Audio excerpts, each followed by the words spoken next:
was here. I was getting dressed. I was headed to the hospital. I was president of the hospital auxiliary, and I was going for a photo shoot with advertisers. And I got a telephone call, and it was Alan.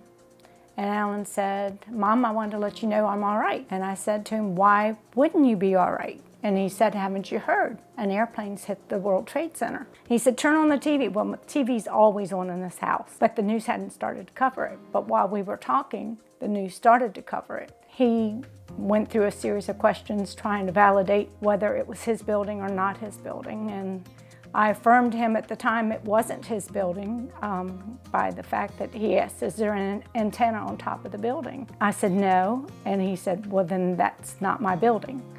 And because I didn't know the difference between the two, the north and the south towers. And so I verified, and he said, "I think it's a small plane." And I said, "I don't think so, Alan." And he said, "Why not?" And I said, "Because that hole goes from one side of the building to the other." And then Sharon called me at work. I was working for BB&T at the time. I was regional president here in Frederick, and I had an appointment. I had a 9 o'clock appointment, and so, but I also had a TV in my office. So she called. I didn't have the TV on, so I turned it on, and I was talking with my administrative assistant as well as my client that was coming in, and I was telling them, you know, my son, this, you know, about the world, that the plane had hit the one tower, and of course the other. I mean, they're showing pictures. I was like, "Yeah, my son's in that tower right there." And then just about that time is when that second plane came in, which was just crazy to watch that happen live. Once that happened, I immediately basically told them I couldn't stay there anymore, came home, and you know, we were watching what was going on TV. Then here, and of course when that, right here, when that South Tower fell down, I just couldn't believe that, because until then I felt reasonably confident that Alan could get out, although his office was on the 104th floor of the South Tower, so he's way up at the top. But still, we felt like, you know, there's a chance he can get out. After that building fell, which was less than about a half an hour after it got hit, that just seemed like it was very difficult for them to have gotten out in that, you know, in that amount of time. But we didn't, you know, of course, we didn't know anything. We had family members, of course, you know, everybody's trying to contact somebody on the telephone or whatever. Of course, all the lines, by that time, everything was down up there. We had family members come and so forth, and some of them decided they were going to go to New York and try to, you know, check hospitals and all those kind of things. So we had some of our family members, others of us stayed here and kind of manned the phones and the, you know, whatever computers we had and so forth to see, you know, hope that there was some communication someplace. We had, I think, 4 family members that actually drove up to New York and, you know, kind of went to apparently the hospitals had posted names of people on their outside, on the outside of the buildings, so forth. So they were checking with those as best you could. And later they made them take that down because of confidentiality. But initially there was a lot. The names were posted. That was the way information was getting out. Of course, nobody heard anything from Alan, and we didn't know what.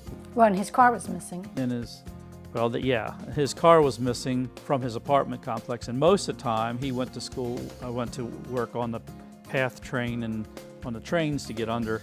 That particular day, apparently it was a beautiful day, if you'll remember. He had decided to go up and take the ferry across. So his car was actually up in the ferry parking lot when we found it. We went up, I guess, the next week, and I had an idea that might be where it was, and we went up and were able to find his car back up there. So then we knew he hadn't driven his car away, because initially when family members got, we said, well, maybe he's got amnesia, but he drove someplace, whatever. I mean, you're fishing for anything, any positive things at that point. So that was pretty much all we knew. We went and tried to check through homeless shelters and those kind of places to see, well, maybe he got to one of those. And we had a contact. There was Phil Carlos Archibald, who was in Brooklyn, was from our same church denomination, and we were given his name, so we went to try to see him because he could be in and out of the shelters.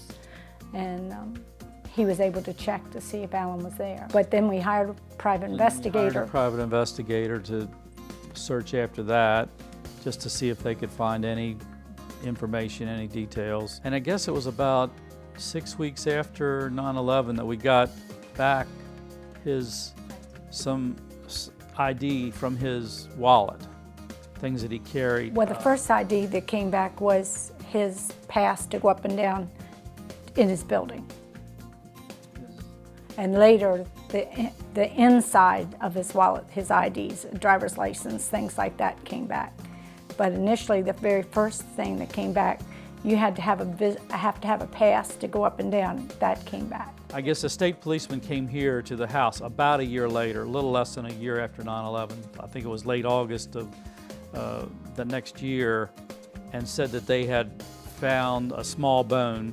It was his ulna. From his wrist that was identified with DNA. Of course, we had gone to New York and they had taken DNA samples from us and so forth in the interim.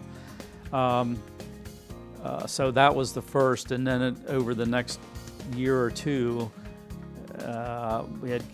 there was a handful of other bones that they identified that were Alan's. 5 to 7 years before the site shut down.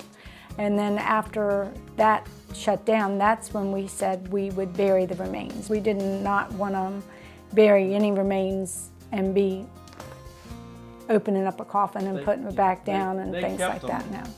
They kept them there in storage, and that after whatever the amount of time was, years, they notified us they really didn't expect to have any more to be identified. And so that's when we made arrangements through a funeral home here to retrieve the remains that were there, brought them back, and did have a funeral here locally in Mount Olivet Cemetery. I was pretty sure that, and I came to terms with the fact that he was not coming back. And I was years. She was much longer. Years.